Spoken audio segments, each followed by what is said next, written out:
geleneksel kader anlayışı, Vinted's new electronics category means tech is new again, and you can save again. And with our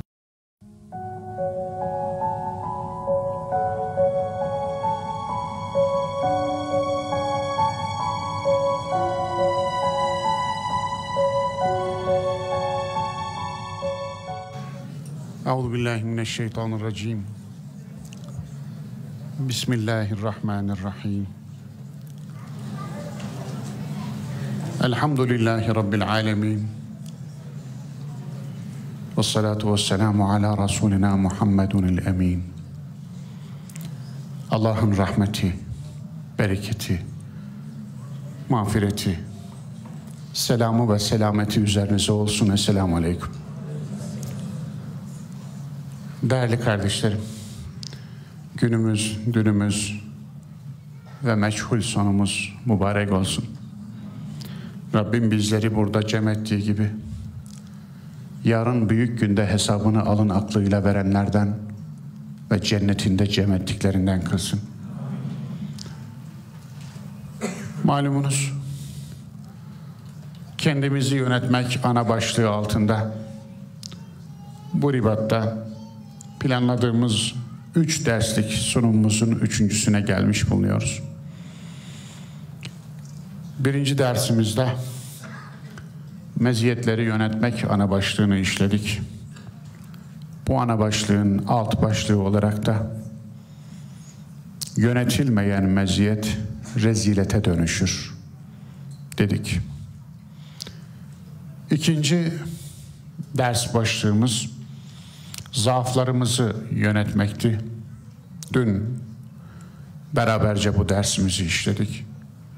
Yönetilen zaaf meziyete dönüşür alt başlığını doldurmaya çalıştık. Bugün de acılarımızı yönetmek başlığını işleyeceğiz. Ve bunun alt başlığı yönetilen acılarımız hocalarımız olacak. Yönetilen acılarımız hocalarımız olur. Nasıl olur? Bunu ispat etmek gayesini güdecek bu ders. Farkındaysanız 3 günden beri kendimizi konuşuyoruz. İnsanı konuşuyoruz. İnsanın en temel unsurlarını konuşuyoruz. İnsanı sevk ve idare eden duygularını, güdülerini, meziyetlerini, zaaflarını konuşuyoruz. Eğer insanın kalitesini artırmak istiyorsanız bunları konuşmak zorundasınız. Bunları konuşmadan insan kalitesini artırmaya kalkışmak zibili halının altına süpürmektir. Onun için biz zibili halın altına süpürmek istemiyoruz. Bunları konuşurken daha önce de vurgulamaya çalıştım. Sizlere bir şey öğretiyor havasına bürünmekten Allah'a sığınırım. Kendime, öncelikle nefsime söylüyorum. Sizler benim aynalarımsınız. Ben sizi yüzüme ayna olarak tuttum ve ey Allah'ın Mustafa kulu, durum budur diyorum. Siz de isterseniz beni kendinize ayna olarak tutun. Benden size ne yansıyor? Ona da siz bakın, siz okuyun. O zaman el-mu'minu mir'atul mu'min. Mümin, müminin aynasıdır. Hakikati gerçekleşir. Birbirimize ayna olmuş oluruz. Ayna olmuş oluruz. Değerli kardeşlerim, acılar yabancı bir şey değil hiçbirimiz için. Aranızda ben hiç acı çekmedim diyen varsa elini görebilir miyim?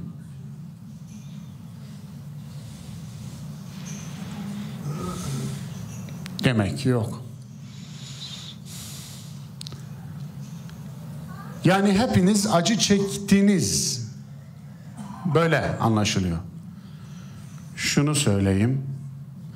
Allah'ın hazinesinde öyle acılar var ki o acılarla kıyaslandığında hiçbiriniz acı çekmemiş sayılabilirsiniz. Doğru mu? O zaman acı dediğiniz şey de görece. Relatif, nisbi. Neye göre acı, kime göre? Benim acım senin acına 5 çeker. Canın sağ olsun, olur. Mümkündür. Ama falanın acısı da senin acına 5 çeker. Bu manada Rabbena ve la tuhammilna ma la taqate lena bih. Takatimizin üstünde bir yük yükleme bize ya Rabbi. Duası Allah tarafından öğretilen bir dua değil mi? Ayet. Rabbimiz bize öğretiyor. Bunu benden isteyin diyor. Benden isteyin. Peki takatimizin üstünde bir şey yükletir mi ki Allah? Yükletmez. La yukellifullahu nefsen illa vus'aha. O ayet orada, bu ayet burada nasıl oluyor? Hiçbir cana Allah takatinin üstünde taşıyamayacağı bir yük yüklemez diyen Kur'an bir başka yerinde ya Rabbi bize gücümüzün üstünde bir yük yükleme diye dua ettiriyor. Nasıl oluyor bu? Çelişki? Haşa. Eğer Allah'tan başka bir yerden indirilmiş olsaydı Kur'an, onda çok ihtilaf bulurdunuz. لَوَجَدُوا ف۪يهِ اِخْتِلَافًا كَثِيرًا. Onda çok ihtilaf, çok tenakuz, çelişki bulurlardı. Ama yok. Peki nasıl telif edeceğiz bu ikisini? Zaten o ayetlerin tefsirinde de vardır. Meale düştüm mü bilmiyorum o notu. Düşmüş olmalıyım. Onlar, Allah onlara yük yüklemedi götüremeyecekleri. Onlar kendileri götüremeyecekleri yüklerin altına girdiler. Allah da tercihlerini kendilerine yazdı. Anlatabiliyor muyum? Böyle yapar. Rabbimizin çalışma yöntemi budur. Hani adam demiş ki çocukken çok bisikletim olsun istedim. Çok arzu ettim. Ve Tanrı'ya her gün bana bir bisiklet ver dedim. Fakat hiç oralı olmadı. Duymadı bile beni. Ve babamın harçlıklarından yavaş yavaş para biriktirdim. Bisiklet aldım. Ve döndüm Tanrı'ya dedim ki çalışma yöntemini öğrendim. Sen böyle veriyor musun? The Aer Lingus sale is now on. Fly to a wide range of US and Caribbean destinations from £359 round trip.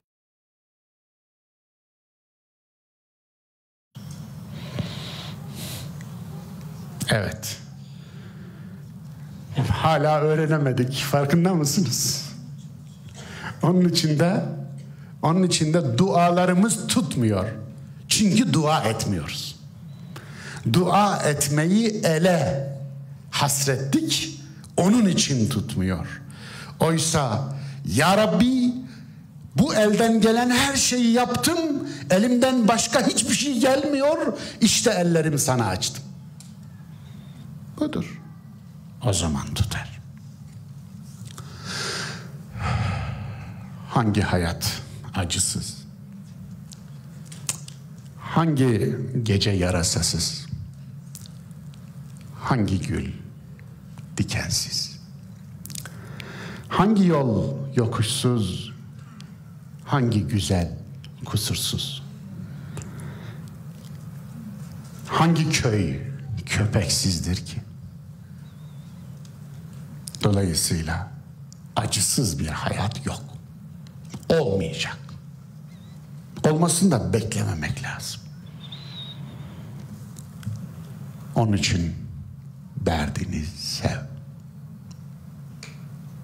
Bu yarısı.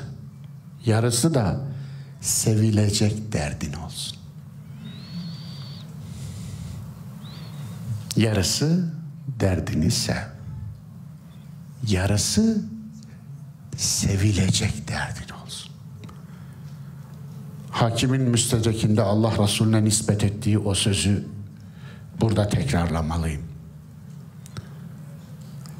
Allah'ın dinini dert edinenin özel dertlerini Allah satın alır.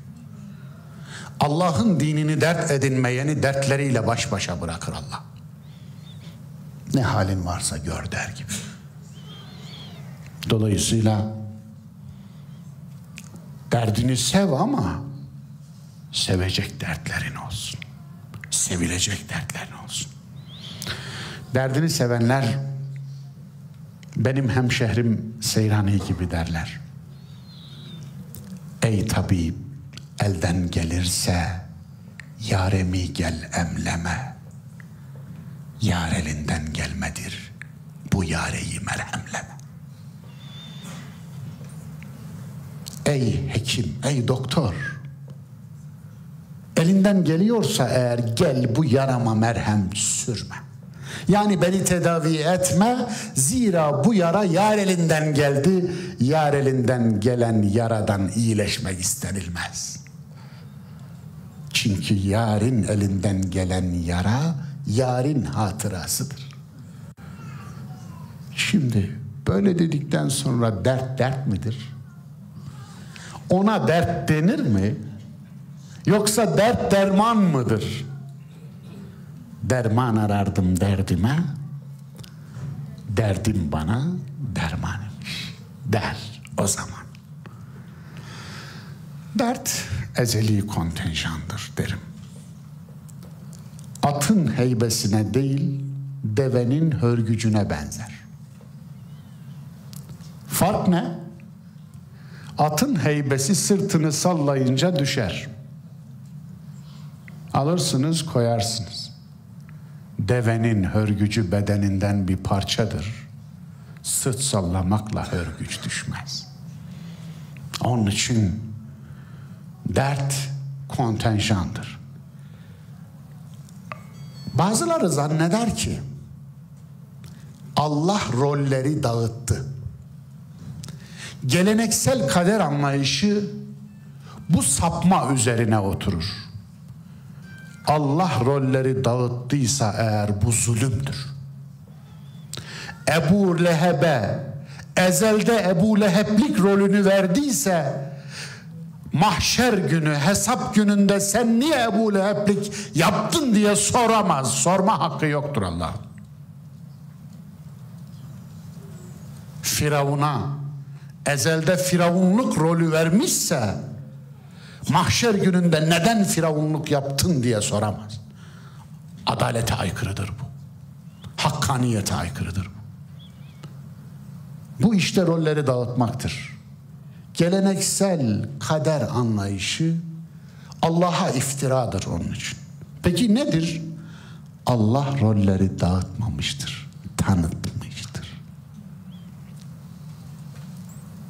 Allah rolleri dağıtmamıştır, tanıtmıştır.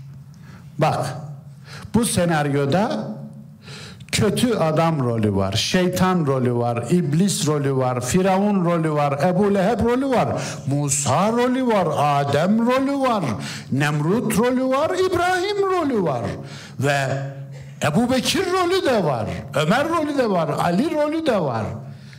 Seç, beğen al. Tercih senin. Hangisini tercih edersin? Onun için tercihlerimizden sorumluyuz. Bu anlamda peki dert bir kontenjansa o zaman siz biraz önce söylediğinizin aksini söylemiş olmuyor musunuz? Hayır. Kontenjanı değiştiremezsiniz fakat o kontenjanı nereden kapatacağınızı ve tamamlayacağınızı değiştirebilirsiniz.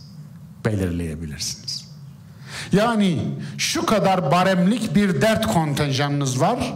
Bu kontenjanı ister Nemrutlukta ister İbrahimlikte tamamlayın. İbrahim dert çekmez mi? Veya Nemrut dert çekmez mi zannedersiniz? Yani Firavun olmanın bir belası yok mu? Olmaz mı? Gidin de çağdaş firavunlara sorun. Ne dertlerle müptelalar. Bir gidin de bakın bakalım. Onun için derdini nasıl alırdın? Yani yumurtanızı nasıl alırsınız? Tavada mı, omlet mi, menemen mi? Nasıl alırdın? Haşlama mı? Derdinizi nasıl alırsınız? Ben derdimi Allah'ın dininden almak isterim. The official partner of the UEFA Conference League, Laufen.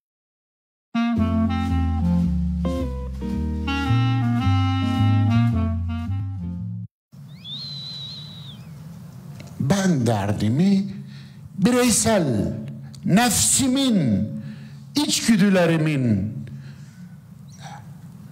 hesabından almak isterim. Tercih senin.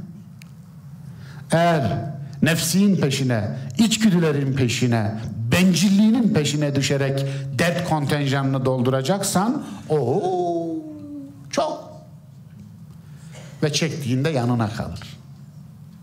İşte o dertten hiçbir şey olmaz. Dün gençler diyorlardı ki gençlerden cacık olur da o dertten bir cacık olmaz. Ama derdini Allah'ın dininden aldın. Ya Rabbi senin dert kontenjanının tamamını senin davan yoluna kullanmak istiyorum. Peygamberlerin farkı budur işte. Peygamberler kendilerine tanınmış olan dert kontenjanlarını, acı kontenjanlarını Allah'ın davasının üzerinden kullanırlar. Oradan doldururlar. İnni nebiyyül ahzan. Ben hüzünlerin peygamberiyim diyor. Lekad şibte ya Resulallah. Hazreti Ebu Bekir çok çabuk ihtiyarladın ya Resulallah demişti de Allah Resulü şeyyebetni suratu Ud ve ahavatu. Beni Kur'an ihtiyarlattı demişti. Kur'an ihtiyarlattı. Kur'an'la saçını ağartanlara selam olsun. 1000 yıllık neşenin veremediğini bir anlık acı verir mi? Verir. Verir. Onun için adamı adam yapan sevinçleri değildir. Adamı adam yapan acılarıdır. Onun için Sadi Şirazi çok güzel söyler. Derdi olmayan adam yoktur, varsa da adam değildir. Evet, derdi olmayan adam yoktur, varsa da adam değildir der Sadi Şirazi. Ne güzel söyler. Acıların insanlarla ilişkisine dair şöyle bir kuş bakışı, bir imali fikredelim. Acıların varlık sebebine dair bir şeyler söylemek isterim. Acılar niye var hayatımızda? Acı olmasa olmaz mıydı? Evet, olmazdı. Yani çok kısa bir cevabı var. Acıların varlık sebebine dair eğer bir başlangıç yapacaksak, esasen insan acının çocuğudur. Nereden? İnsanın yeryüzünde hayata başlaması için doğması gerekir. Her doğum bir sancının sonucudur. Bunu anneler bilir. Bir kadını annelik makamına yükselten o sancıdır. O sancıdır. Onun için annelerin elinden sancılarını almamak lazım. Sezaryene hayır. Sezaryene hayır. Annelik bilgeliğinden mahrum etmemeli anneler. Doğum sancısı ile başlanan bir yolculuktan söz ediyoruz. Hayat bir acı ile başlanan yolculuktur. Daha hiçbir şeyden haberi yoktur. Hayata gözlerini açacaktır bebe ama gözlerini bir acının sonucunda açar. Evet. Bu bize hayatın yasasını gösterir. Evet, sünnetullah. Sizi uyutuyor muyum? Uyanıyoruz. Öyle mi? Peki. Eyvallah. Bismillah.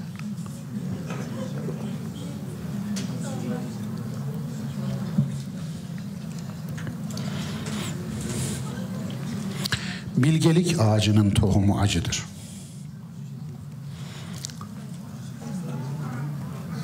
Zira insanlık tarihinde kaç bilge varsa çektiği acılar kadar bilgeliğidir. Yani bilgelik acılarla doğru orantılıdır. Dünya imtihan dünyası. Acılar imtihanın yan tesiridir. Hani dün demiştik ya, zaaflar meziyetlerin yan tesiri, tıpkı tedavi edici haplar gibi, acılar esasında imtihanın yan tesiridir. Allah insana acı çektirmek istemekte değildir. Fakat Allah insanı imtihan etmek istemektedir. İmtihan da acısız bir sonuç vermemektedir. Doğal olarak acın imtihanın yan tesiridir. İmtihan olmasa olmaz mıydı? Tabii biliyorsunuz bu sorunun cevabı bedihidir. Asla. Niye? İmtihan olmasaydı iradenin anlamı olmazdı. Saçma olurdu. İmtihan olmasaydı aklın varlığı saçma olur. İmtihan olmasaydı seçmenin varlığı saçma. İmtihan olmasaydı yargılama, ilahi yargılama boşa düşerdi. İmtihan olmasaydı ödül ve cezanın anlamı olmazdı. İmtihan olmasaydı cennet ve cehennemin varlığı anlamsız olurdu. İmtihan olmasaydı iyi ve kötünün farklılığı olmazdı. Bunlar olmadığı zaman ne kalır geriye? Hiçbir şey. Hayvan kalır. Evet. İnsan kalmaz. Hayvan kalır geriye. Hayvanların dünyasında imtihan olmaz. Onun için insanın dünyasında imtihan vardır. İnsan ve imtihan ayrılmaz ikilidir. İmtihan insana, insan imtihana yakışır.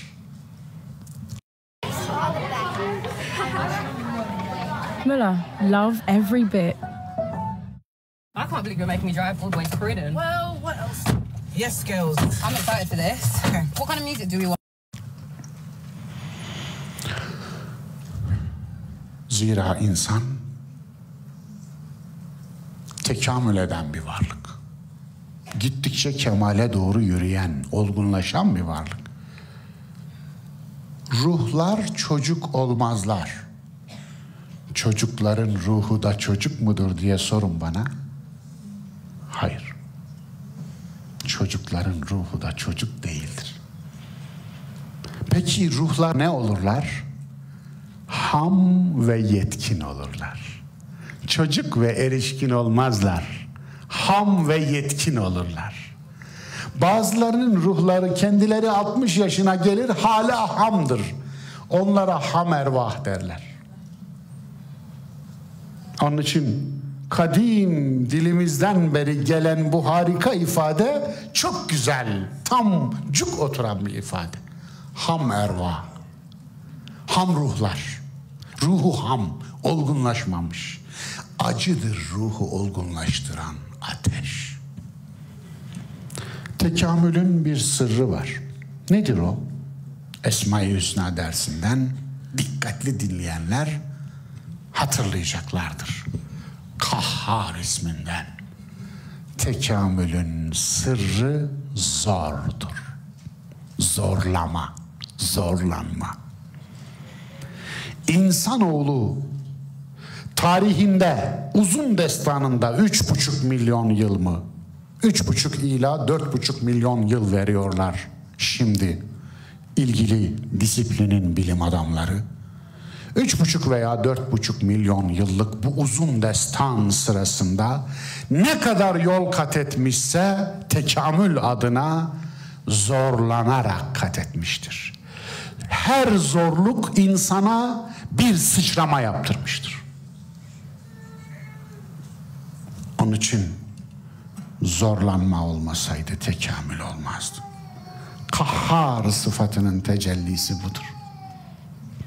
Rabbimiz insan büyüsün diye kahhar diye bir sıfat edinmiş.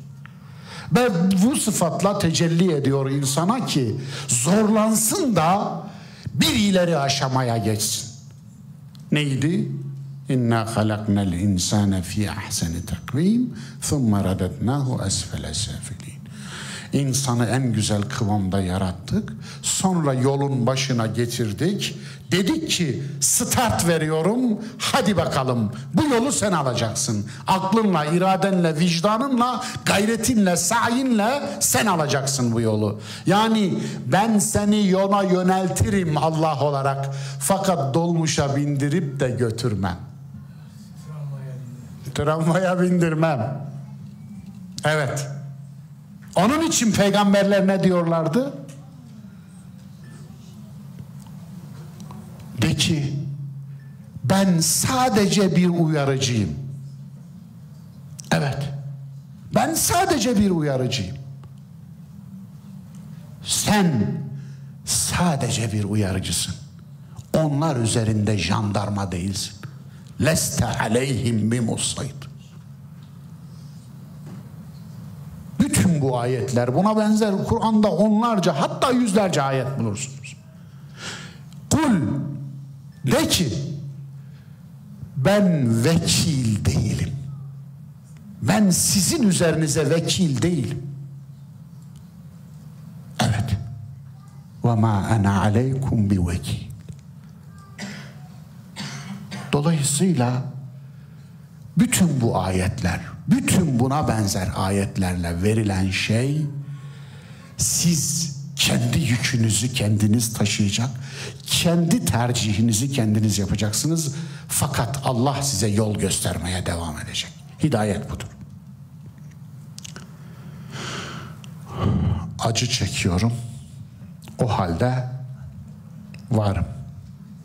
Bu cogito ergo sum'un farklı bir ifadesi. Düşünüyorum, o halde varım değil. Acı çekiyorum, o halde varım. Ama bu kadar mı diyeceksiniz? İçinizden, işi bilenlerden bazıları, Allah'ın Mustafa kulu acıyı bu kadar kutsamak doğru mu dediğini duyar gibiyim. Hayır. Bir kere acıyı Müslüman kutsamaz. Zira acı bir sonuçtur. Sonuçlar kutsanmaz ki. Sonuç odaklı çalışmaz Müslüman. Emek odaklı çalışır bir kere. Bu anlamda biz acıyı emek olarak görürüz. Acı bir emektir bizim için. Onun için acıyı kutsamayız. Müslüman çileci değildir. Doğu çilecidir, batı zevkçidir. Böyledir. Dünya tarihinde eğer bir bölümleme yapacaksak haksızlık yapmamak şartıyla, doğu çilecidir, batı hazcıdır. Doğu çilecidir biliyorsunuz. Hindi biliyor olmalısınız. Budizmi, Brahmanizmi ve oradan neş'et etmiş diğer inanç sistemlerini biliyor olmalısınız. Çilecidir. Dünyaya eyvallah etmez. Bir arpayla veya bir pirinçle yaşamak ister. Onun içinde mülke sırtını dönmüştür. Onun içinde bedenine bile sırtını dönmüştür. Doğuda sükun, batıda hareket esastır. Peki İslam nerede duruyor burada? İslam harika bir yerde duruyor. Muhteşem bir yerde. Denge noktasında. Tam denge noktasında. Ne batının hazcılığı, ne doğunun çileciliği. Ne doğunun dünyaya sırt dönmüşlüğü, ne batının dünyaya tapınışı. Ne doğunun sükun, yani hiçliği, ne batının hareketi. Dolayısıyla tam denge noktasında duruyor burada. Doğu ile batı denge noktasında. Müslüman acıyı kutsamaz. Acıyı kutsayan tüm düşüncelerin temelinde dualist agnostisizm yatar. Gnostisizm yatar, affedersiniz. Dualist gnostisizm. Çok önemli bir şey bu. Çünkü benim dilimi anlamak için bunları bilmek zorundasınız. Yani bundan sonra, bundan evvel de olduğu gibi gnostisizmden, dualizmden bahsettiğimde feneviye Arapçası dualizmin, gnostisizmin Arapçası irfaniye. Dolayısıyla bunlardan bahsettiğimde eğer içeriğini bilmezseniz üzerine ilave ettiğim cümleleri anlayamazsınız. Dualist gnostisizm ne demek? Şu demek. Dualist gnostisizmde bir kere varlık kesin hatlarla ikiye ayırır. Bir madde, iki mana. Bu Yunan'da, Eflatun'da şöyle formüle edilmiş: İdeler alemi ve madde alemi. Eflatun yönünü ideler alemine dönmüş, madde arkada kalmış. Yani Eflatun'a doğunun çileciliği böyle yansımış. Doğunun çileciliğini batıya taşıyan Eflatun'dur bu anlamda. Doğunun çileciliği doğu üzerinden Mısır'a gelmiş, Mısır üzerinden Eflatun'a, Yunan'a gelmiş, Yunan üzerinden de batıya taşınmış. Yeni Platonizm bunun üzerine şekillenmiş. Ama bu İbn Sina'da mesela akıllar ve madde şeklinde formüle edilmiş. Bu Zerdüştlük'te ruhlar ve madde şeklinde, ruh ve beden şeklinde formüle edilmiş. Yani bu dualizm farklı kültürlerde farklı ikililer, farklı tesniyeler olarak konulmuş. Ama hepsinde de bu keskin ayrım var. Ruh bir tarafta, beden bir tarafta. Kur'an böyle keskin bir ruh beden ayrımını reddeder. Hiç destekleyen bir ayet yoktur keskin bir ruh beden ayrımını. Evet. Böyle bir dualizmi bulamazsınız. Dualizme karşıtlık vardır Kur'an'da. Geleceğim. Bunun arkasında da ne vardır? Dualist gnostisizm şuna inanır: dünyayı yaratan Tanrı'yla ahireti yaratan Tanrı aynı değildir. Evet. Haşa. Ve Hristiyan gnostikler de buna inanırlar.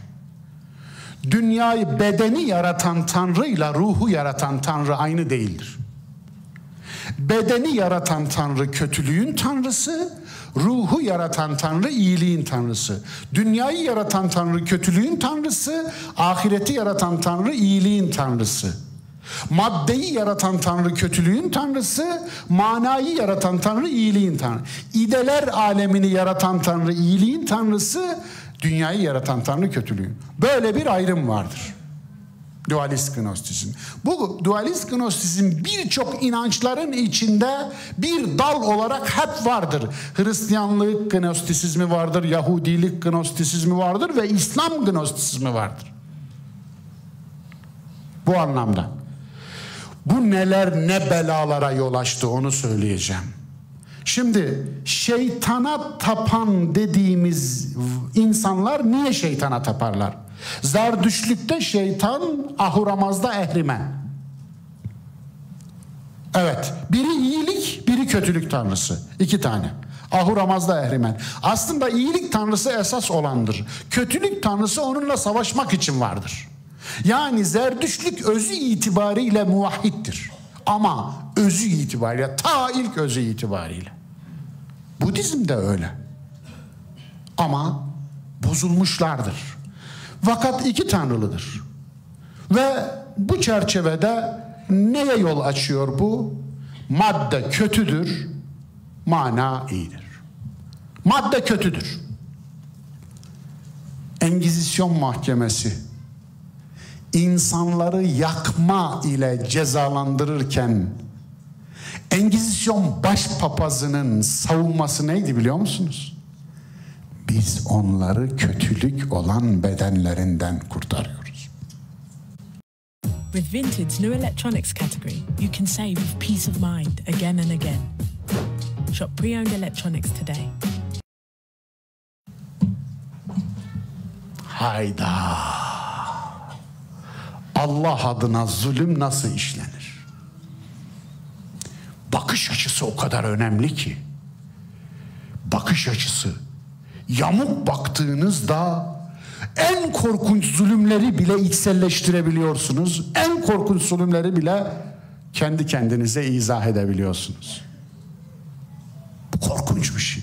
Biz onları kötülük demeye gelen bedenlerinden kurtarıyoruz. Anlatabiliyor muyum? Adam yakıyor ya. İşte keskin ayrımların neye mal olduğunu görüyorsunuz değil mi? Evet, dünya. Ed-dünya cifetun ve talibuha kilabun. Bir de bunu Allah Resulü'nün diline koymaları yok mu? Beni mahvediyor. Bu da hadismiş, öyle mi? Dünya leştir, onun talibi de köpeklerdir. Allah'tan korkun ya, uydururken hiç mi Kur'an okumadınız? Rabbena atina fid dünya haseneten ve fil ahireti haseneten diyen, dedirten ayet nerede kaldı? Aman Allah'ım. Görüyorsunuz nasıl zoka yutturuyorlar bize değil? İşte dünyayı bir kötülük olarak gören, ki Yahudi kabalizmi buna dayanır. Yahudi gnostisizmi kabalacılık üzerinden yürür. Ve dönmelik hareketi, Sabatay Zivi ve onun devamı olan bugünkü Siyonizm gnostiktir. Ya gerçekten anlayabiliyor musunuz siz? Cevap almak için sormadım. Misal vereceğim. Yaşanmış bir şey söyleyeceğim. Bir Yahudi belediye başkanı, bunu anlatan Yahudi eski bir subay. Yahudi Dini, Yahudi Tarihi isimli eserinde bunu anlatan bir Yahudidir, yani eski bir subay. Evet, size bu eseri tavsiye etmiştim. Bunu bir Yahudiden öğreniyoruz. Filistin işgal edilmiş kasabalarından birinin Yahudi belediye başkanı, öldürülen Filistinli bir çocuğu bir refüjün üstünde kurduğu bir mangalda kızartıp oradan geçen Yahudilere servis yapıyor.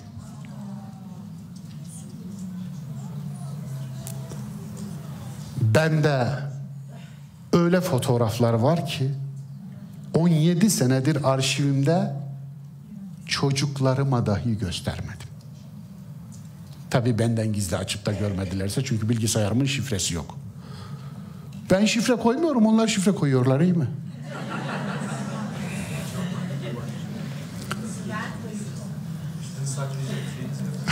Allah'ın izniyle. Dövünce anlatacak hiçbir şeyimiz yok. Çünkü dövmeden anlatıyoruz her şeyi. Onun için çok rahatız. 28 Şubat sürecinde de dedim. Sopa çekince söyleyecek hiçbir şeyimiz yok. Çünkü sopa çekmeden söylüyoruz.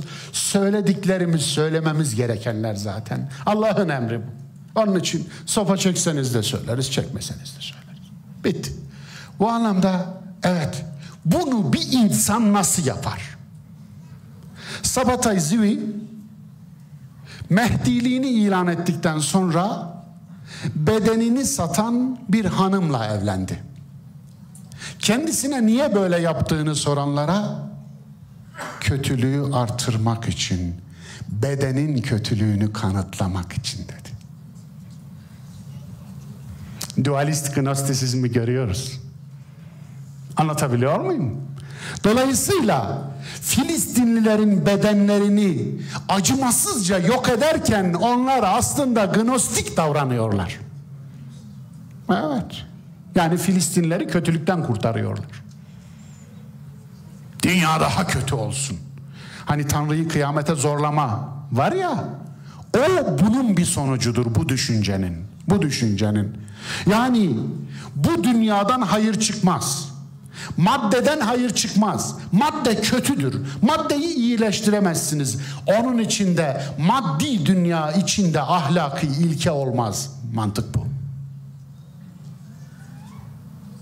Çok ilginç. Yahudi gnostisizminin Siyonizm adı altında geldiği yer bu. Batı varoluşçuluğunun Nietzsche üzerinden, nihilizm üzerinden geldiği yer bu. Çok ilginçtir. Efendim, ve yine çok ilginç, İslam gnostisizminin İbn Arabi üzerinden geldiği yer bu. Çok ilginç. Yani nereden sürdürürsen gelip oraya dökülüyor. Madde kötüdür. Hayır, madde emanettir. Öyle şey olur mu? Dünya emanettir. Beden emanettir. Servet emanettir. Mal emanettir. Mülk emanettir. Madde kötü değildir. Madde imtihandır. İmtihan bizatihi kötü olabilir mi? Onun için servet bizatihi kötü olabilir mi? Kur'an'da servetin bir ismi de nedir biliyor musunuz? Hayır. Hayır. Evet. Servetin bir ismi de Kur'an'da hayırdır. Malın bir ismidir Kur'an'da. Mal hayır diye anılır. Eyvallah. Hayır diye anılır. Onun için Super 6 is back with a guaranteed £1 million jackpot until it's won. Predict 6 correct scores for a chance to win. Görüyorsunuz değil mi? Bambaşka yerlerden vurduk ama aslında zokayı bize nerelerde yutturmuşlar. Onun için de dünyaya ilişkin plan ve proje yapamıyoruz bakınız. Tasavvurumuz yamultulmuş çünkü. Tasavvurumuz. Yani bir gnostik gibi bakıyoruz. Bir dualist gibi bakıyoruz. Kur'an'la inşa olmuyoruz bu konuda. Derdimi anlıyorsunuz değil mi kardeşlerim? Onun için derdimi anlayamadığınız yerde ne olur şunu demenizi bekliyorum sizden. Tamam, yani müritlerin, şeyhleri için ya bizim şeyhin yaptığında bir hikmet vardır demenizi asla istemem. Hatada hikmet aranmaz, onu söyleyeyim. Ama anlayamadığınız sözlerim olursa acaba veya anlayamadığınız bir şeyler olursa acaba bizim bilmediğimiz neleri biliyor Allah'ın Mustafa kulu diye söyleyin. Bunu söyleyin. Bu asgari emeğe saygıdır. İnanın size anlattıklarım anlatmadıklarımın çok küçük bir kısmı. Dili yok kalbimin bir kere. Tüm duygularımı anlatamıyorum. Bildiklerimin hepsini de anlatamıyorum. Çünkü nihayetinde anlattıklarınız karşınızdakinin anladığı kadardır. Ve onun anlaması da altyapısıyla bağlantılıdır. Altyapısı yoksa nasıl anlayacak? Bakın deminden beri hiç alakası yok. Acılar meselesini işleyeceğim. Gnostisizme girdim, dualizme girdim. Efendim, ama acılar meselesini işlemem için bu gerekliydi de burada sıra geldi. Yoksa her zaman sıra gelmez buna. Der geçerim. Onun için hayır, Müslümanın böyle bir dualizmi yoktur. Rabbena atina fid dünya haseneten. Rabbim bize dünyada da güzellik ver. Ve fil ahireti haseneten. Bize ahirette de güzellik ver. Biz iki dünyalıyız. Tek dünyalı değil. Ne tek ahiretliyiz, ne tek dünyalıyız. Biz iki dünyalıyız. İki dünyası olanın tek yüzü olur. İki yüzü olanın tek dünyası olur demiştim. Onun için biz iki dünyalıyız. Dünyaya da talibiz, ahirete de talibiz. Öyle olsaydı Allah Resulü ruhban olurdu. La rahbaniyete fid din. Dinde ruhbanlık yoktur. Biz onlara ruhbanlığı emretmedik diyor Rabbimiz Kur'an'ında. Onlar ruhbanlığı icat ettiler, gereğine de uymadılar. Öyle değil mi? Ruhbanlığı icat ettiler, gereğine de uymadılar buyuruyor. Onun için bu dinde ruhbanlık yok. Ruhbanlık nedir aslında? Kötü olan bedenden iyi olan ruha hicret etmektir daha yaşarken. Ruhbanlığın felsefesi budur. Onun için ruhban yerin altını yerin üstüne tercih eder. Çünkü çilecidir. Anlatabiliyor muyum? İslam'da çilecilik yoktur bu anlamda. O zaman acıyı kutsamıyoruz. Acıyı kutsamıyoruz fakat varoluşsal farkındalık istiyoruz. Varoluşumuzun farkında olmaya varoluşsal farkındalık diyoruz. Varoluşsal farkındalık acı verir. Biz acıya ontolojik bir değer biçmiyoruz. Dualistler acıya ontolojik, varoluşsal bir değer biçerler. Acı bizim için cevher değil, arazdır. Araz. Ama dualist gnostikler için acı araz değil, cevherdir. Bilmem anlatabiliyor muyum? Evet. Pek de anlatamıyorsun Allah'ım Mustafa. O da benim kusurum, ne yapayım? Eyvallah.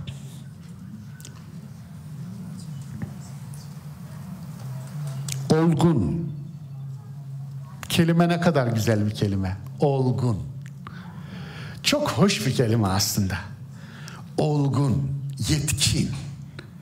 Tersiz ham, zıttı ham. Olmak, yetmek, yetkinleşmek. Koruk, ham üzüme derler değil mi? Koruk olgunlaşırsa ne olur? Üzüm olur. Peki üzümün varacağı son nokta mıdır? Daha yolculuğu vardır. Eğer onu da yürürse ne olur? Pekmez olur.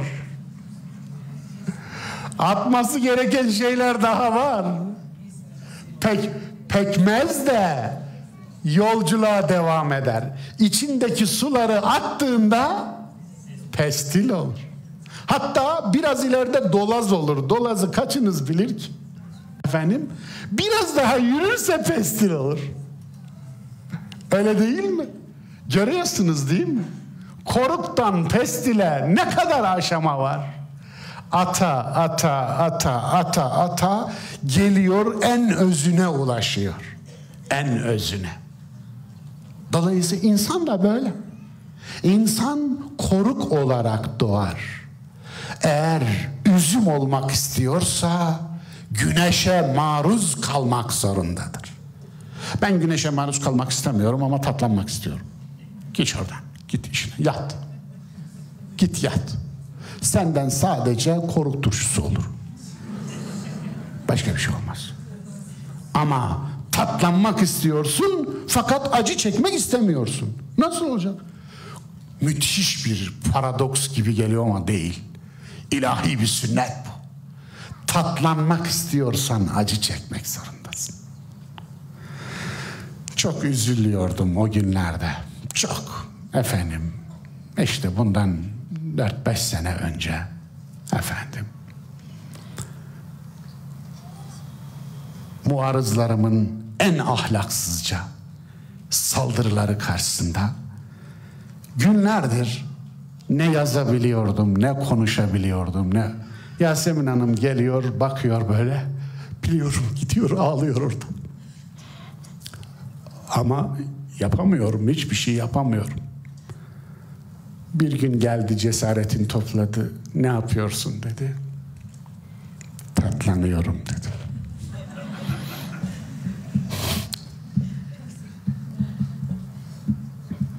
O kadar.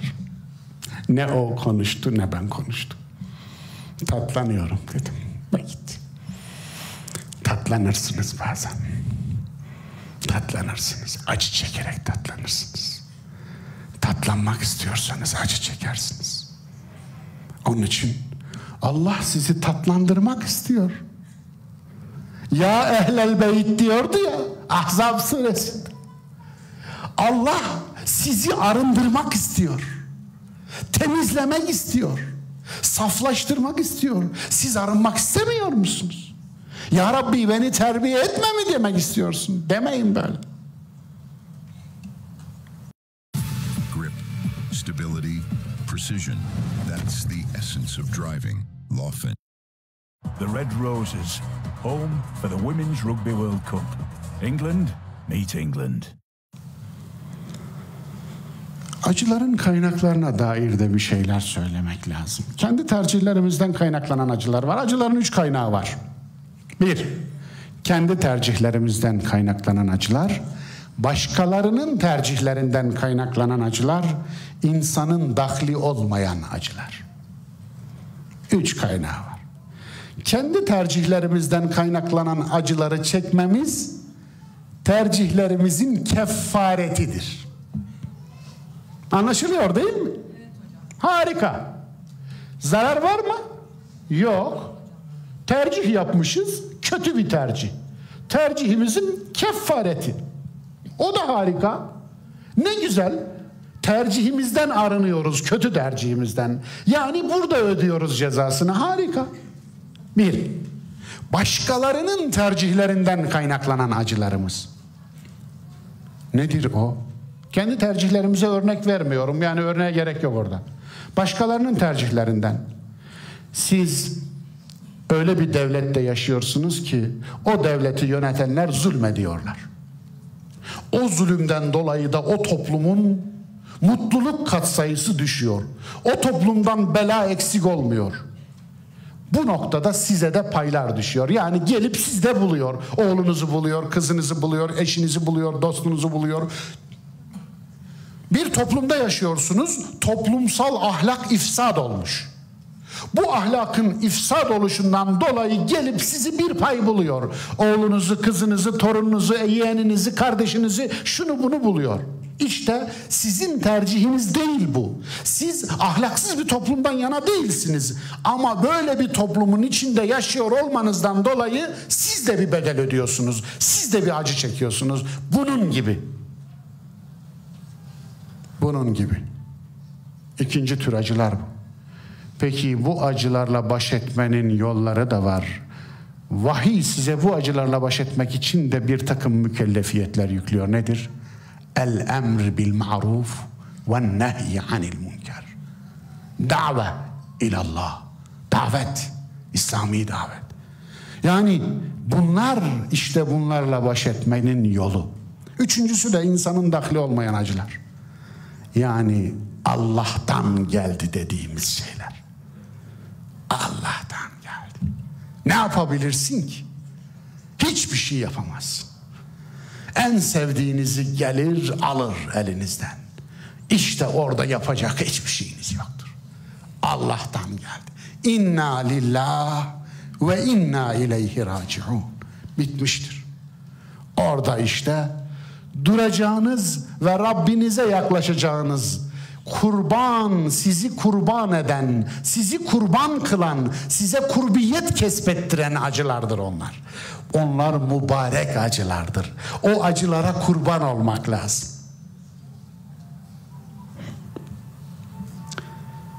Hamdolsun acı çekiyorum.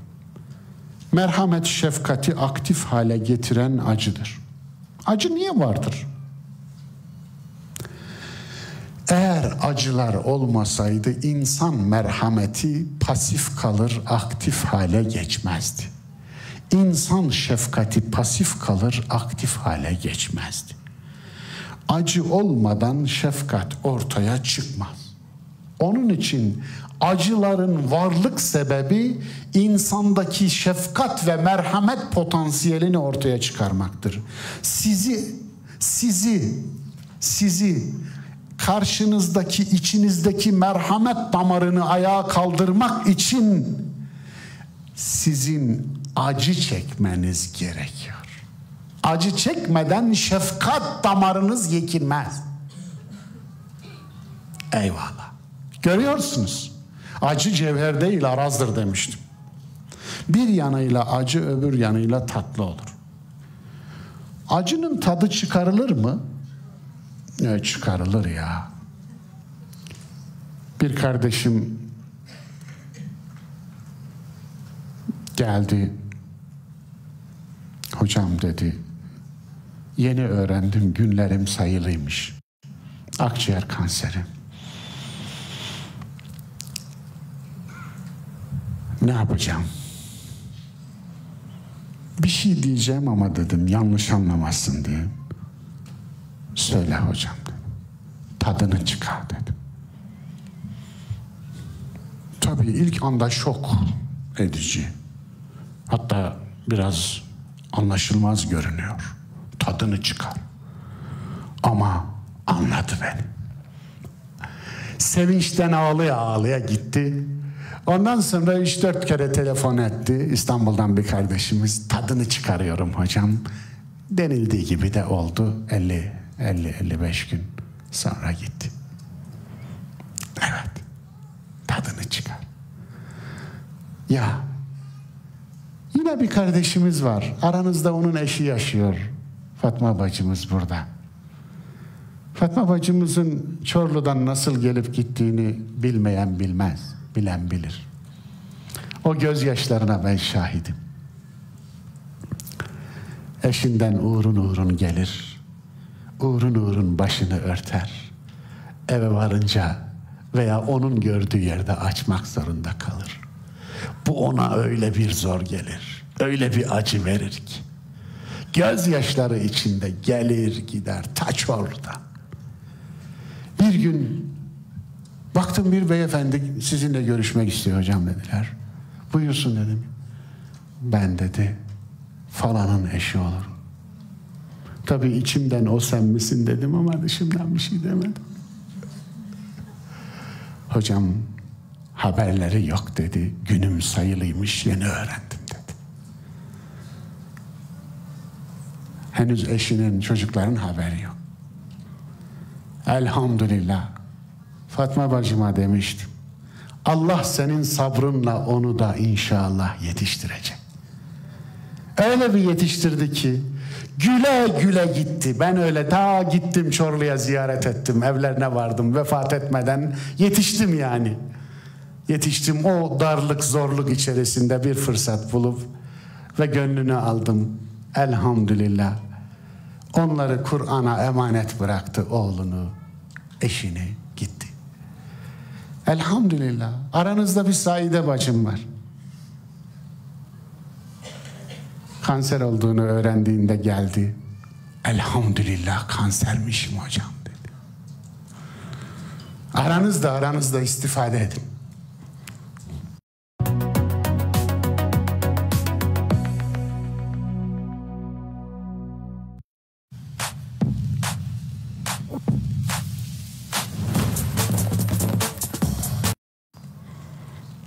Ya. Ve bunu artistlik olsun diye falan söylemiyor. O günden bugüne kadar hep o hamd ile yaşıyor. Hep hamd ile ayakta. Etrafına model oluyor. Kur'an adamı ne yaparmış meğerse. Ya. Onun için laf değil bunlar. Laf değil. Laf değil. Siz hiç öldünüz mü? Onun için elhamdülillah gel bunları gör de Kur'an'a kurban olma. Benim Kur'an'a olan hayranlığımı anlayamayanları ben anlıyorum. Siz Kur'an'ı tanımamışsınız ki beni anlayasınız. Benim ondan ne gördüğümü siz görmemişsiniz ki anlayasınız. Ben Kur'an'ın hayat kurtardığını çok gördüm. Onun için siz beni anlayamazsınız ki. Siz abarttığımı düşünüyorsunuz. Kur'ancıya bak. Hay Allah ağzını sürtsün. Ne diyeyim ben? Ne diyeyim ben?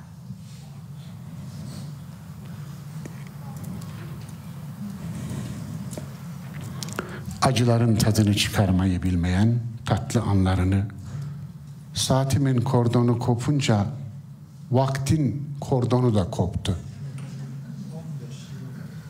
Var.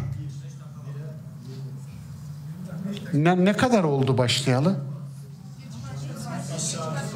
Yeni başlamışız. Bakın öyle diyorlar. Evet. Yok, size inanmıyorum. Tamam. 15 dakikada toparlayacağım inşallah. Evet. Acıların tadını çıkarmayı bilmeyen tatlı anlarını ebedileştiremez. Acı gerçekte kendinden istifade edilmiyorsa, ediliyorsa acıdır. Edilmiyorsa acıdır. Eğer acı kendisinden istifade ediliyorsa acı değil, tatlıdır. Acı çekenlere her şeyi söyleyebilirsiniz fakat çirkinleştiklerini asla söyleyemezsiniz. Hep güzelleştiler. Öyledir. Acıların adamları da var, biliyor musunuz? Adamların acıları var çünkü. Peygamberler adamdılar. Rical idiler. Evet. Rical idiler. Adamdılar. Ve acıları vardı. Adam gibi acıları. Kaç rafine insan tanıdımsa hepsi de mustariptiler. Büyük ödüller büyük bedellerin sonucunda verilir. Alemlerin ıstırabını çekmeden alemlere rahmet olunamazdı. Evet. Eğer sevgili Peygamberimiz alemlere rahmet olduysa, alemlerin ıstırabını çektiği için alemlere rahmet oldu. Onun için inni nebiyyul ahza lev ta'lemûne mâ alem. Bir başka varyantında lev teravne mâ erâ ledahiktum galilen ve lebekeytum kethîrâ. Eğer benim bildiğimi bilseydiniz veya benim yaşadığımı yaşasaydınız çok ağlar, az gülerdiniz. Ve tedhakûne ve lâ tebkû. Gülüyorsunuz da ağlamıyorsunuz. Nasıl beceriyorsunuz? Diyor ya Kur'an. Aslında bunun tefsiridir Allah Resulü'nün demin söylediği söz. Ve tedhakûne ve lâ tebkû. Huve edhake ve ebke. Huve emâte ve ahye. Güldüren de o, ağlatan da o. Acıları nasıl yönetmek lazım? Sabır ve tevekkülle yönetmek lazım. Sabır acıları yönetmenin adıdır. Evet. Sabır acıları yönetmenin adıdır. Yönetilen acı, yöneten acı diye acılar ikiye ayrılır.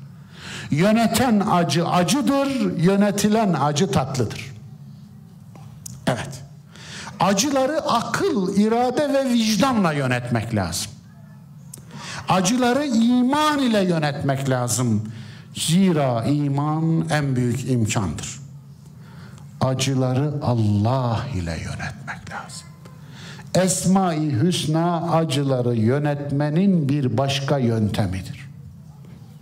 Acıları esma ile yönetmek, Esma-i Hüsna'yı işlerken gördük.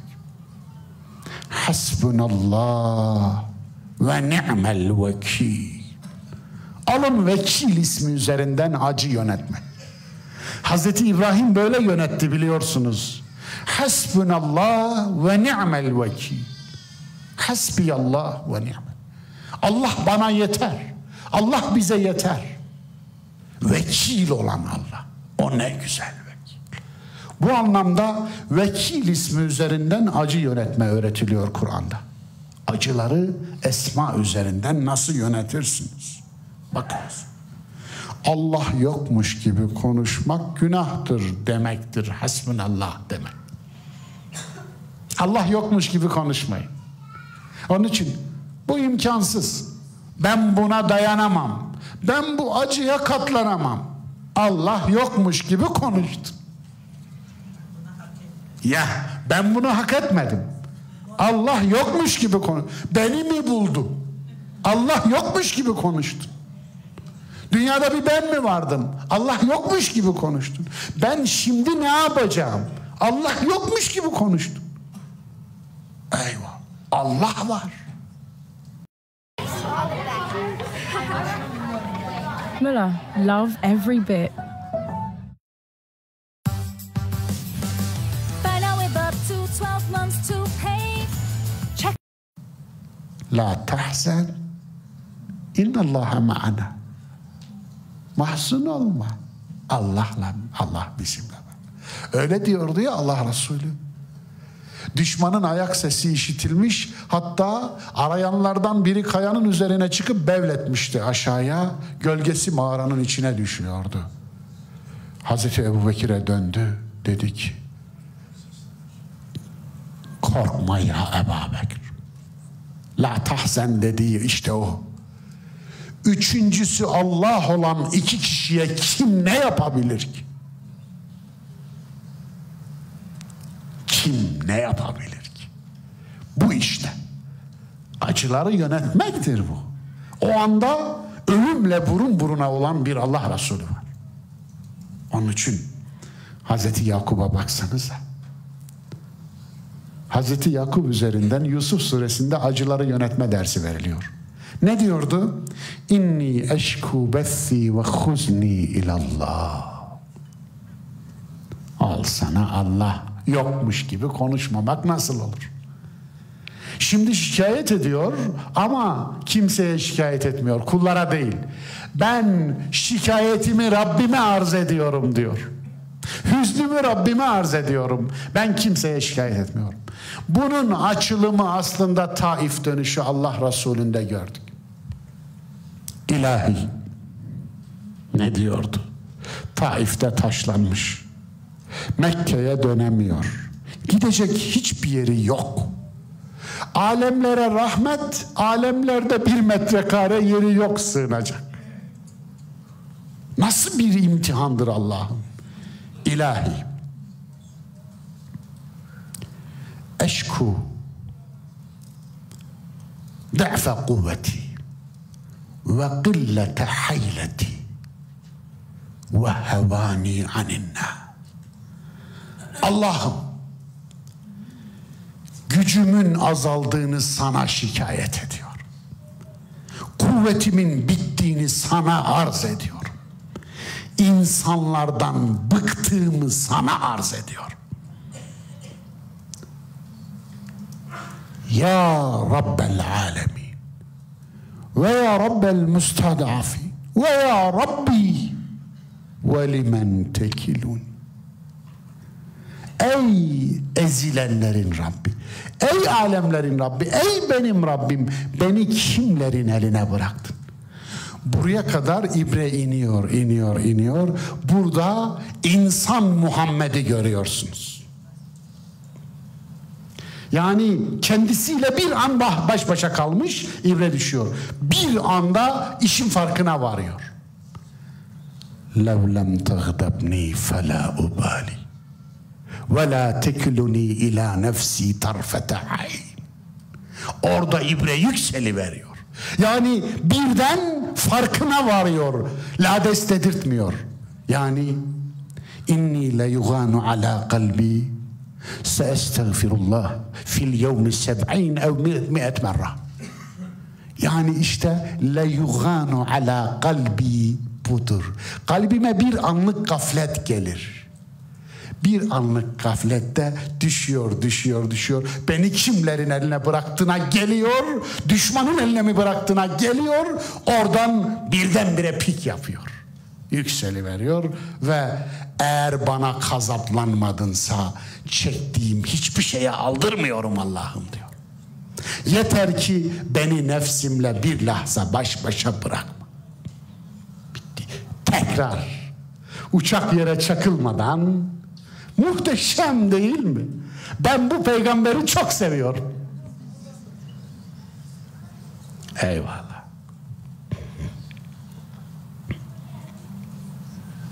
Hazreti Ayşe'de acıyı yönetmeyi görüyoruz. İfk olayında. Ne muhteşem bir acı yönetme. Ayetler iniyor. İfk hadisesinde malumunuz tebriye eden ayetler. Ummul müminin olan sevgili annemiz Ayşe validemizi aklayan ayetler. Ve Hazreti Ebubekir diyor ki baba Resulullah'a teşekkür et diyor. Benim kıza benziyor biraz da Ayşe ve Ayşe'ye benim kız benziyor. Hümeyra. Zaten Hümeyra da Ayşe'nin lakabı efendim. Ben diyor Resulullah'a teşekkür etmem. Ben Allah'a teşekkür ederim diyor. Ayeti gönderen o. Eyvallah. O da kabul. O hatta daha güzel. Eyvallah. Acıları yönetmek. Havle binti Fe'lebe. Bir garip mümine hatun. Ama izzet sahibi. Ricalün nisa'dan. Kadınların yiğitlerinden. Kocası buna zihar yapmış. The official partner of the UEFA Conference League. Laufen. Introducing Smart Zoom reading glasses, the future of eyewear developed with NASA engineers. These Evet. Zahrak ke zahri ummi. Senin sırtın bana annemin sırtı gibidir demiş. Bu ne demek? Bu bir bela aslında. Arapların icat ettiği bir bela. Zihar yaptı mı bir erkek bir kadına, ona ne bakar, ne kocalık yapar, ne bırakır ki başkasıyla evlensin, onu muallakta böyle işkence eder ona. İşkence aleti bu. Resulullah'a gelmiş. Ya Resulallah, maruzatım var. Buyur ya havle. Ya Resulallah, gençtim, güzeldim, sevdiceğiydim. Beni şimdiye kadar eşi olarak gördü. Benden çocukları oldu. Gençliğimi aldı. Saçımı süpürge ettim. Şimdi bu hale geldim. Önce gençtim, eşiydim, sevgilisiydim. Şimdi anamsın diyor bana. Anası oldum diyor. Ya Resulallah, ne diyorsun bu işe? Boşsun diyor. Boş olmuşsun. Ne diyeyim? Ama ya Resulallah beni boşamadı. Talak vermedi. Boşamadı. Boşasa boş olun. Ama talak vermedi. Zihar yaptı. Ne bıraktı ne aldı. Muallakta bıraktı. Beni mağdur ediyor ya Resulallah. Bakmıyor. Çocuklarına bakmıyor. Bana bakmıyor. Ne eşiyim ne değilim. Ne olduğumu ben de bilmiyorum. Benim söyleyeceğim bir şey yok. Allah bu konuda bir şey göndermedi. Eyvah! Rabbine dönüyor. Ya Rabbi diyor. Ya Resulallah diyor Havle. Evs bin Samit kocası. Ya küçük çocuklarımız var. Versem bakamaz, yanıma alsam benim yiyeceğim yok ki ona yedireyim. Şimdi tam bir çaresizlik. İşte Mücadele suresine adını veren mübarek hanım bu. Mücadele değil ha, mücadele değil. Mücadele. Yani hakkını arayan kadın suresi. Mücadele ise Mücadele suresi. Cedel suresi. Ne alakası var Allah aşkına? Mücadele. Hakkını arayan kadın suresi. Eyvallah. Ve Rabbine yöneliyor. Ya Rabbi, halimi sana açıyorum diyor. Arz ediyorum. Senden başka gidecek yerim kalmadı. Evet. Ayetler iniyor. Ayetler iniyor. Elhamdülillah. İşte Mücadele suresinde gördüğünüz ayetler, o ayetler. Acıları yönetmenin ödülü. Acılarımız hocalarımız olur mu? olur. İşte onlar acıları yönetmenin ödülüdür. Acılarını yöneten acılarının efendisi olur. Acıları yöneten mutlu olur. Mutluluk için acısız bir hayat bekleyen daha çok bekler. Mutluluğun sırrı acısız bir hayat yaşamak değil, acıları yönetmekten geçer. Acıları yöneten nefsine esir olmaz. Acılarını yönetenin şefkati nefretine galip gelir. Bitti. Ribat da bitti. 2 sene sonraki ribatta buluşuncaya kadar Allah'a emanet olacaksınız. Gelecek yıl umremiz var. Bilmeyenler de bilsin. Hatta sanırım umre formları hazırmış. İnşallah katılacak olanlar, öncelik bu ribata katılanlara tanınacaktır. Hiçbir kontenjan sınırsız değil. Bu otelin kapasitesi sınırlıydı, belli. Bu dağdaki en büyük otelde bulunuyoruz. Öyle değil mi? Bu dağdaki en büyük otelde. Biz bu otelleri boşuna yapmıyoruz. Başka oteller almıyor, yetmiyor. Anlatabiliyor muyum? Onun için en büyük oteli kiraladık. Yine de bir tek boş oda yok değil mi müdür bey?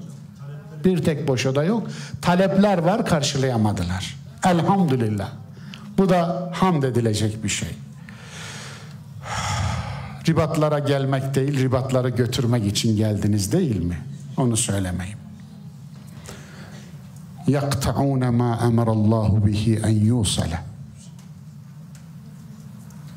Allah'ın birleştirilmesini emrettiği bağları koparırlar diyor. Peki Allah'ın birleştirilmesini emrettiği bağı koparınca ne olur? Ve yufsidûne fil ard. Fesada sebep olur. Fesada. Dikkat! İrtibat koptu mu fesat geliyor.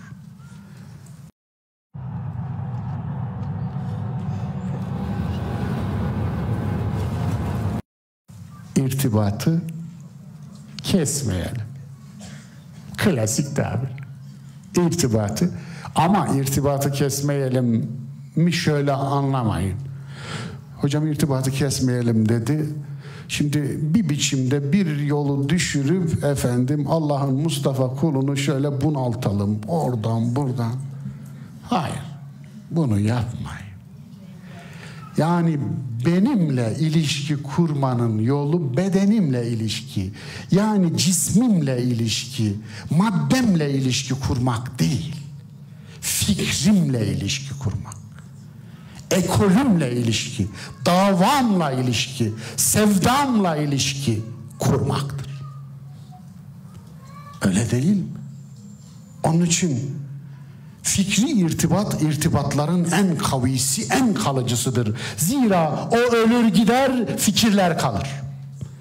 Ne olur birbirimizle ilişkimiz ilkeler üzerinden yürüsün, isimler üzerinden değil. Ne olur isimleri merkeze koymayın. Bu benim ismim de dahil. İlkeleri merkeze koyun. İlkeleri. Bu yapı böyle bir yapıdır. Böyle olduğu zaman beni sevindirir. Yoksa hiç istemediğim, hiç arzu etmediğim, hiç benimsemediğim bir yere gitmiş olur. Ben de bundan hiç hoşlanmam. Tahminim o ki Rabbim de hoşlanmaz. Fikri irtibat açısından binbir emekle, damarımdan kamışlarla kan çekerek yazdığım eserlerin okunmasını önemsiyorum. Satın alınması beni hiç ilgilendirmiyor. Okunmasını önemsiyorum. Anlatabiliyor muyum? Esma'yı bitirdim diyen elleri göreyim. Bitirdim sadece. Hay maşallah. Müdüre bakın, müdüre ya. Bu müdürü bir alkışlar mısınız?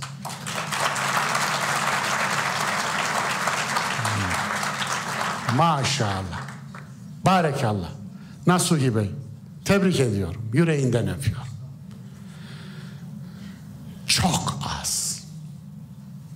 Doğru, haklısınız. Hocam, doldurmuşsun yaza. Ne zaman vakit buluyorsun da bu kadar yazıyorsun? Bir arkadaşa, Adnan Bey öyle diyor. Hocam biz okumaya yetiştiremiyoruz. Allah aşkına diyor, şu okuyacağımız kadar ya. Ama Allah razı olsun. Ama şunu söyleyeyim. Ömür kısa. Emri hak ne zaman vaki olacak bilmiyoruz. Yarın gelirler, hadi gidiyoruz Allah'ın Mustafa kulu derler. Çeker gideriz. Onun için yaşıyorsak son gün diye değerlendirmek zorundayız. Son gün. Buraya 650-700 sayfalık bir eserle geldim, bitirip gideceğim diye kendi kendime de program yaptım. Anlatabiliyor muyum? Bakın bu kadar yoğunluk içerisinde. Dolayısıyla Allah'ınızın aşkına bu emeklere karşılığını verin. Okuyun. Esma'yı okumanızı ben fakir yazarı olduğum için söylemiyorum. Ama Esma okunmadan Allah tanınamaz. Esma'nın içinde çok şey bulacaksınız. Birçok probleminizin çözümünü, formülünü orada bulacaksınız. Onun için diyorum. Onun için bir dahaki ribatta bu elleri bir daha kaldırtırım. Şimdi bunu bir tarafa yazıyorum. Ne yapacağımı bilirsiniz. Veya bilmez. Ben size bir şey yapacağım. Yani Nasrettin Hoca demiş, ne yapacağımı tahmin bile edemezsiniz.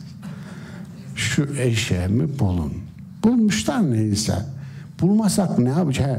Şu efendim şeyimi bulun demiş. Heybemi efendim. Bulmasak ne? Eski halıyı kesip heybe yapacaktım. İşte şimdi siz önümüzdeki ribata külliyatı okuyun gelin. Emeğe saygı budur.